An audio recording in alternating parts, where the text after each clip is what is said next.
प्रकाश एक ऐसी ऊर्जा है जिसके द्वारा हमें सभी वस्तुएं दिखाई देती हैं।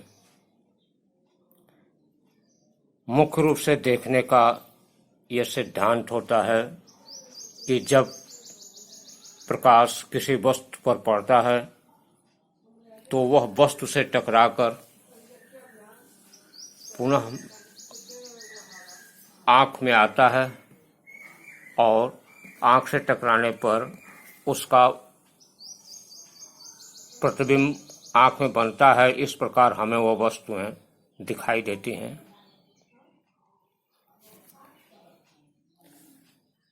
प्रकाश के मुख्य स्रोत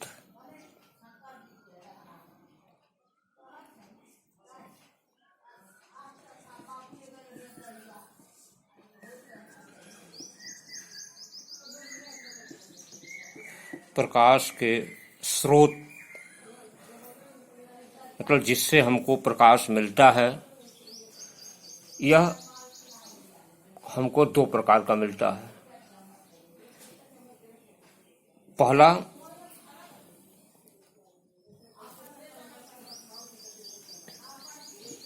दीप्त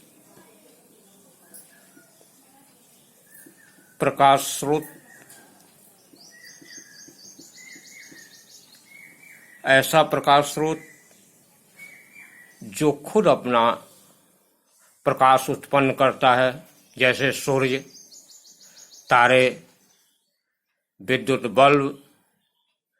तो सूर्य और तारे तो प्राकृतिक दीप्त स्रोत हैं, लेकिन बल्ब या मोमबत्ती ये सब कृत्रिम जो है दीप्त प्रकाश स्रोत हैं। दूसरा आता है इसमें अदीप्त प्रकाश स्रोत।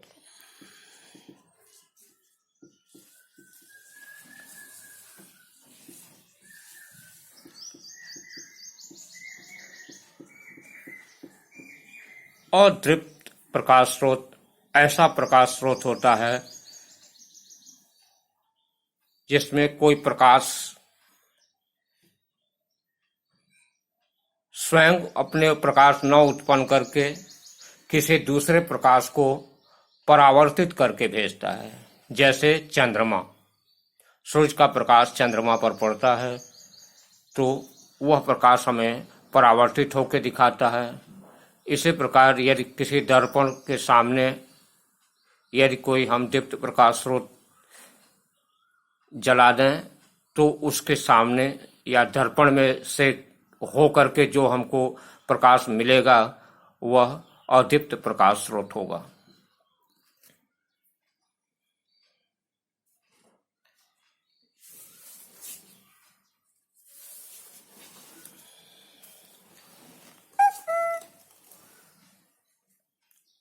इसके बाद आता है इसमें प्रकाशिक माध्यम।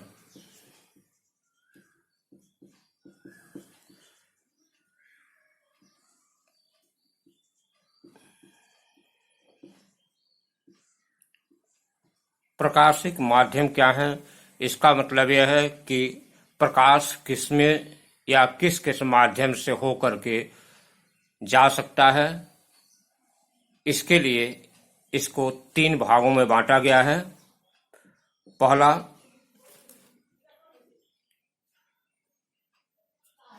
पारदर्शक माध्यम।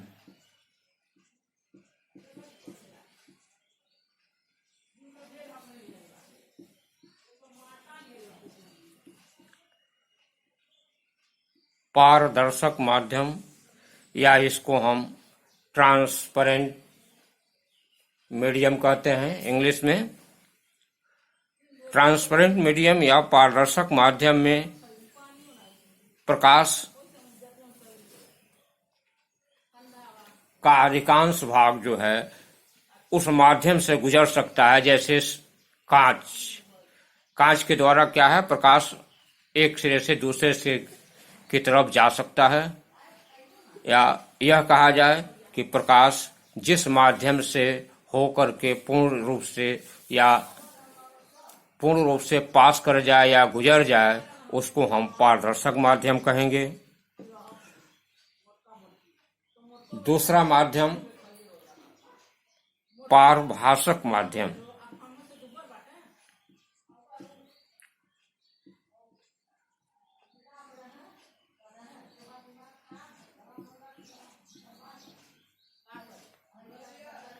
पारभाषक माध्यम को इंग्लिश में हम ट्रांसलूसेंट मीडियम कहते हैं। इससे प्रकाश का कुछ अंश या कुछ भाग ही जो है उस माध्यम से गुजर सकता है। ऐसे माध्यम को हम पारभाषक माध्यम कहते हैं। इसमें जैसे घिसा हुआ शीशा या तेल से भीगा हुआ कागज या दूषित जल, इनके द्वारा प्रकाश की कुछ मात्रा ही पास होती है, पूर्णतया प्रकाश पास नहीं होता। इस प्रकार के माध्यम को हम पारभाषक माध्यम कहेंगे। तीसरा आता है अपारदर्शक माध्यम।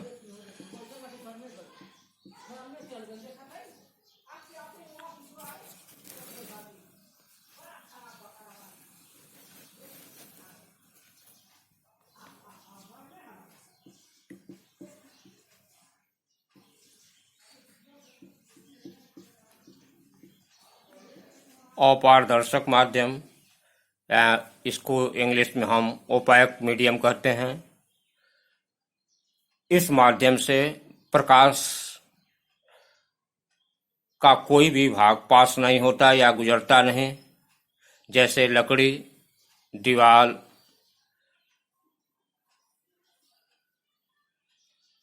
लोहा इत्यादि, जिससे प्रकाश एक सिरे से दूसरे सिरे की तरफ जा नहीं सकता, उसको हम अपारदर्शक माध्यम कहते हैं।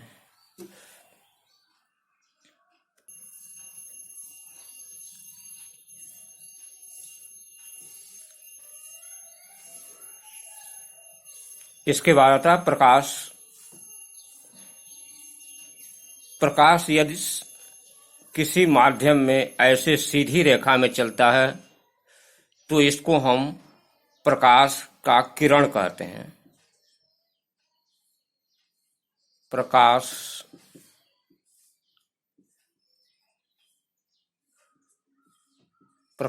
किरण कहते हैं। लेकिन यदि बहुत सी किरणें एक साथ चलती हैं तो उनको हम प्रकाश पुंज कहते हैं। अब इस प्रकाश पुंज को हम 3 तरह के प्रकाश पुंज के बारे में बताएंगे। पहला है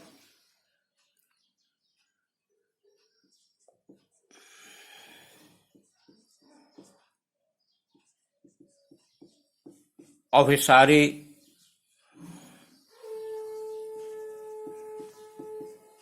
प्रकाश पुंज।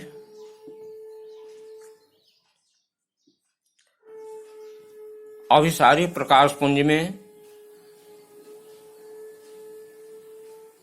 जब प्रकाश की समस्त किरणें एक ही बिंदु पर जाकर के मिलें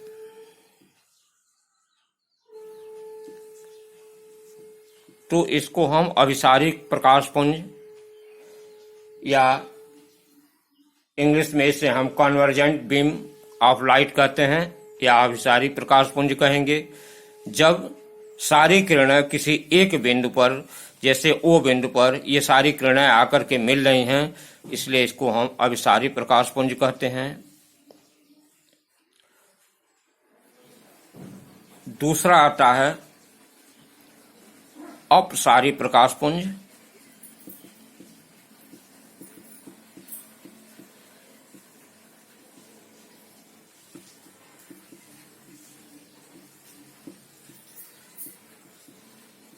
अपसारी प्रकाश पुंज या डाइवर्जेंट बीम ऑफ लाइट, इस प्रकार के प्रकाश पुंज में समस्त प्रकाशीय किरणें एक बिंदु से आती हुई प्रतीत हों। जैसे यहां से एक बिंदु से आती हुई ऐसे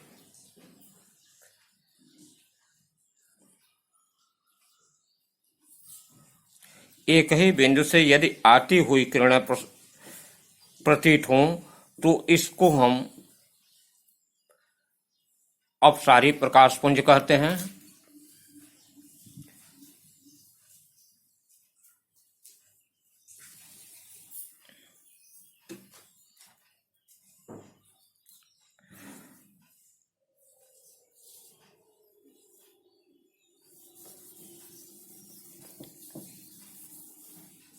तीसरा इसमें आता है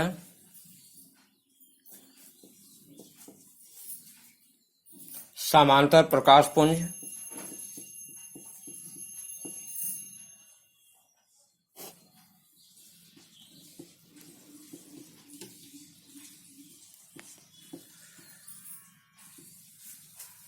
समांतर प्रकाश पुंज या यह कहा जाए पैरेलल बीम ऑफ लाइट, इसमें सभी किरणें एक दूसरे के समानांतर आती हैं। इस प्रकार के प्रकाश पुंज को हम पैरेलल बीम ऑफ लाइट या समांतर प्रकाश पुंज कहते हैं। लिख ला।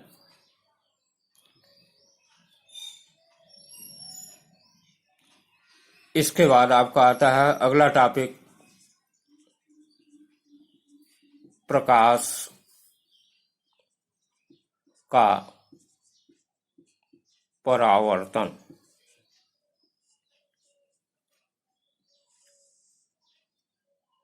परावर्तन कहते हैं किसे?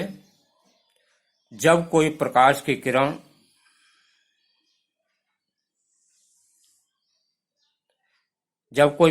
किरण किसी चिकने धरातल से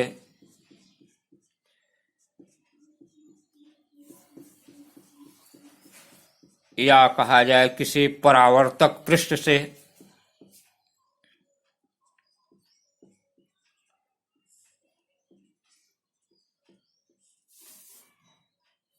परावर्तक पृष्ठ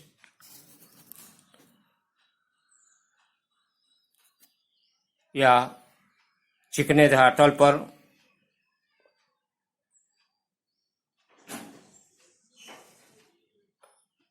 टकराए और पुनः उसी माध्यम में वापस चली आए तो इस क्रिया को हम परावर्तन कहते हैं। परावर्तन में जो किरण जैसे ए बी, जो किरण जाकर परावर्तक पृष्ठ पर टकराती है उसे हम आपतित किरण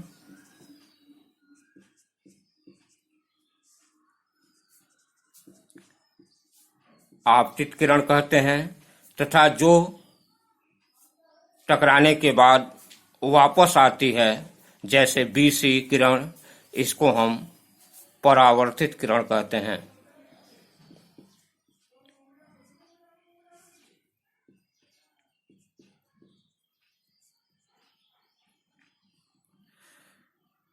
आपतित किरण जिस बिंदु पर जाकर टकराती है उस बिंदु को हम आपतन बिंदु कहते हैं।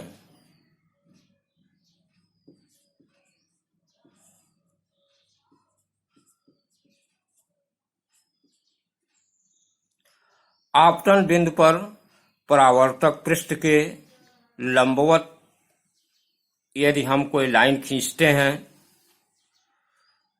तो इस लाइन को हम अभिलंब कहते हैं।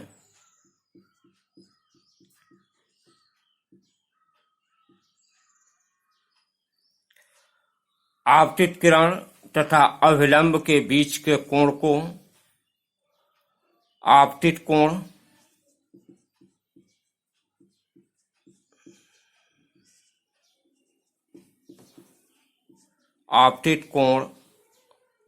I से डिनोट करते हैं तथा अभिलंब और परावर्तित किरण के बीच के कोण को परावर्तित कोण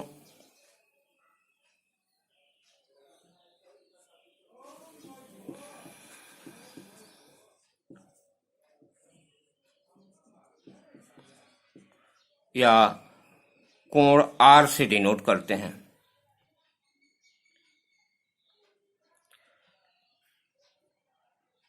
इस प्रकार परावर्तन की क्रिया में आपको आपतित किरण, परावर्तित किरण, अभिलंब, आपतन बिंदु और परावर्तक पृष्ठ इतने पॉइंट मिलेंगे जिनको आप यह देखेंगे कि इसी के आधार पर परावर्तन ने अपना 2 नियम दिया। परावर्तन ने 2 नियम यह दिया कि पहला नियम कि आपतित किरण, परावर्तित किरण और अभिलंब यह तीनों एक ही तल में होते हैं। यह परावर्तन का पहला नियम है। दूसरा नियम है कि आपतन कोण और परावर्तन कोण ये दोनों सदैव बराबर होते हैं, अर्थात कोण आई और कोण आर हमेशा बराबर होंगे या सदैव जो है यह एक दूसरे के बराबर ही होते हैं, चाहे जब भी परावर्तन किसी भी तल पर होता है। यह परावर्तन के 2 नियम हैं।